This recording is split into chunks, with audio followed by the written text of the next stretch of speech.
اور اس سے اس کا اثر زائل ہو گیا. گویا کہ یطہرکم تطہیرا کے ہاتھ تو ویسے ہی پاک ہوتے ہیں جیسے اللہ پاک کرتا ہے. توجہ چاہوں گا, آخری جملہ سن لیجیے اور آج کی مجلس کا خلاصہ کہ حسینیت کیا ہے اور یزیدیت کیا ہے. جب کہا نا کہ وہ بھی کھا کے شفا دی, یہ بھی کھا کے شفا ہے, آپ کی کھا کے شفا سے مجھے شفا مل گئی, میری سے نہیں مل رہی تھی. حضرت نے فرمایا چونکہ تیرے نجس ہاتھ ہیں,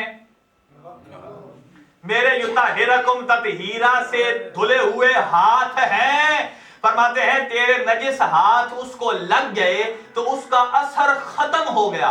اب وہ شفا نہیں دے سکتی تمہیں, وہی دے گی جسے یطہرکم تطہیرا کا ہاتھ لگا ہے. توجہ عزیزان گرامی, کھا کے شفا کیا ہے؟ محمد مصطفیٰ کے بیٹے حسین کے قدموں کی خاک ہے خاک شفا. محمد مصطفیٰ کے بیٹے حسین کی قدموں کی خاک خاک شفا کو اگر نجس ہاتھ لگ جائے تو اس میں شفا ختم ہو جاتی ہے. پھر جملہ عرض کر رہا ہوں, اگر اسے نجس ہاتھ لگ جائے اس میں شفا ختم ہو سکتی ہے. حسین کے قدموں کی خاک کو نجس ہاتھ لگ جائے اس کا اثر نہیں رہتا. تو مجھے عالم اسلام سے سوال یہ ہے, اگر کوئی نجس العین محمد مصطفیٰ کے منبر پہ بیٹھ جائے وہ دین کیسے اثر کر جاتا ہے؟ اللہ وہ دین یطہرکم تطہیرا سے جو لایا ہے وہ صرف حسین ہے, وہ صرف حسین ہے. سامعین گرامی قدر, اور آپ سب نے محرم کا چاند دیکھ لیا. بس میرے پاس 5 منٹ ہیں دامن وقت میں, اسی میں میرا کام جملے عرض کرنا ہے. جس کے نصیب میں ہے اپنی آنکھوں کو وضو کروا لے. عزادارو یہ بات یاد رکھیے گا کہ آپ جس کے بیٹے کی صف عزا میں ہیں نا, اس کی نظریں آپ کے اوپر رہیں. آپ نے اور ہم نے محرم کا چاند تو امن میں دیکھا نا,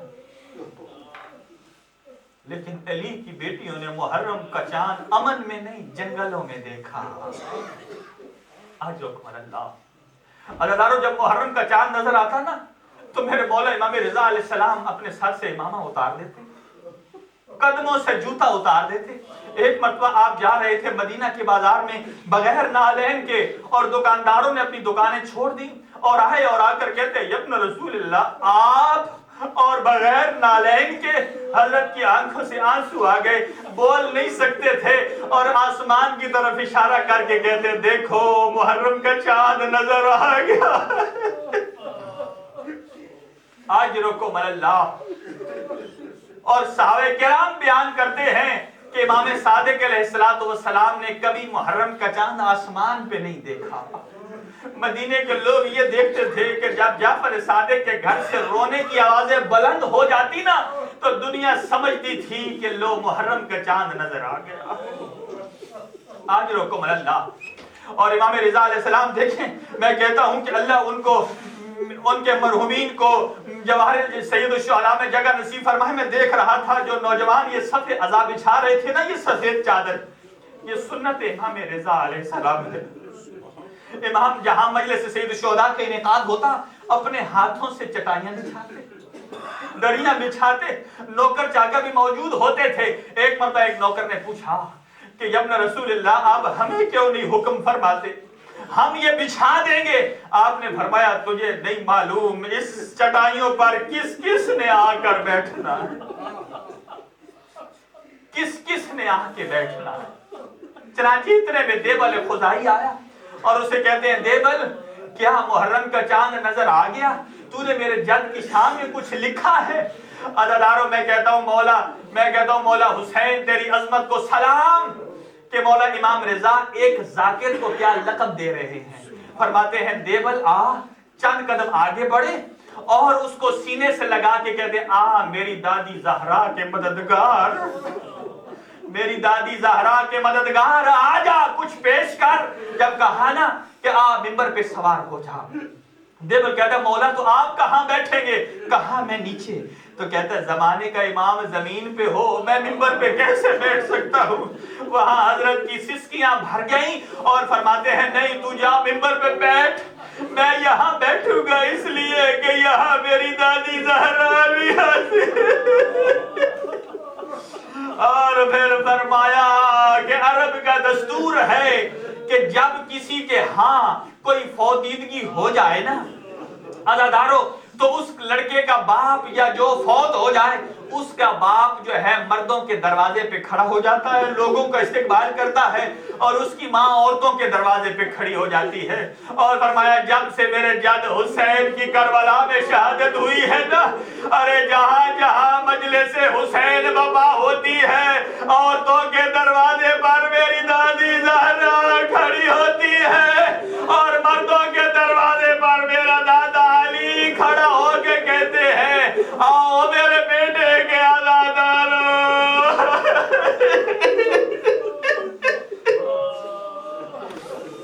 آخری جملہ عزادارو، محرم کا چاند آپ نے دیکھ لیا، 28 رجب کو نہ جانے کیسے حسین نے مدینہ چھوڑا۔ بس ایک چیز سن لیجئے، میں کہتا ہوں حسین نے تنہا نہیں چھوڑا، علی کی بیٹی بھی حسین کے ساتھ تھی، اور حسین کی دامن ابا کو پکڑ کے نا اپنے ہاتھ میں تھام کے میری بی بی آقا زادی روئے جا رہی ہے، کہتی ہے میرا بھیا حسین کہاں جا رہا؟ فرماتی ہے جب سے میرے بھیا حسن کے جنازے پہ تیر لگے ہیں نا، تب سے مجھے مدینے والوں پر کوئی بھروسہ نہیں۔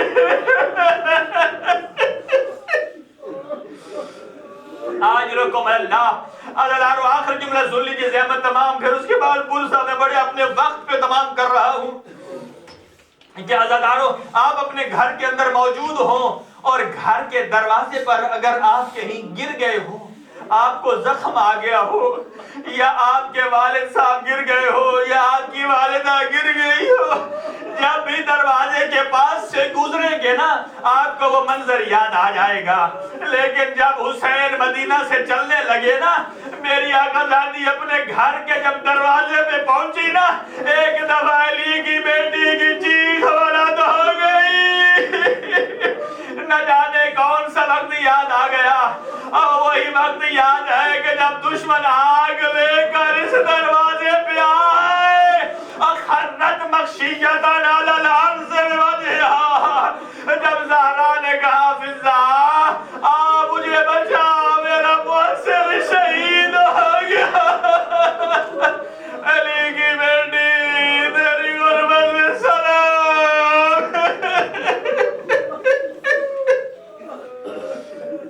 ماتم حسین، یا حسین، یا حسین، یا حسین، یا حسین۔